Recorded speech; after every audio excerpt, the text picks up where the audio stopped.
আমি আর বাসন ধুইতে পারবো না। গোয়াতে গেলে শান্তি নেই, ঘরে আসলেও শান্তি নেই, ভাল লাগে না ভাই। বাবা একটু বাসনটা দিয়ে আনতো।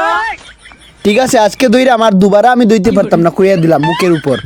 তুই দইতে না খেয়ে দইতো। ওটা জীবন যার খালি বাসন ধুইতে ধুইতে।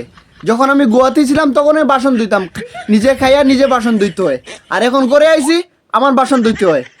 আমার এইসব ভালো লাগে না, আমি আর পারতাম না। পারলে একটা ছেলে বিয়া করাও, পোয়ার বউ আনো, তারে দিয়ে বাসন ধোয়াইতা না কি করতা এটা তোমরা জানো না। তুমি ওরে দইয়া খাওয়াইতা, এটা তোমাদের ম্যাটার। আমি এইসবের মধ্যে নাই, আমি খাবো দাবো কিন্তু বাসন ধোবো না। আমি আজকে বলে দিলাম, আজকে ধুয়ে নিচ্ছি, কালকে থেকে আর কোনো আমি বাসন ধুতে পারবো না। আমার লাস্ট অ্যান্ড ফাইনাল কথা মনে রাখবে।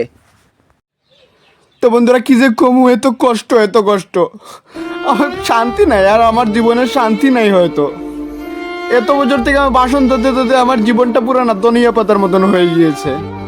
এখন ঘরে আসলাম তাও বলে বাসন ধুতে হয়। কি যে আর কমু দুঃখের কথা তোমাদেরকে, ভালো লাগছে না আর এসব। আমি আজকে দয়ে নিলাম তোমার কোথায়, আর কালকে থেকে আমি ধুতে পারবো না। পারলে ছেলেকে বিয়ে করাও, না হলে তুমি একা একা আমাকে বাসন ধুয়ে রান্না করে খাওয়াও। আমি আর পারবো না এসব।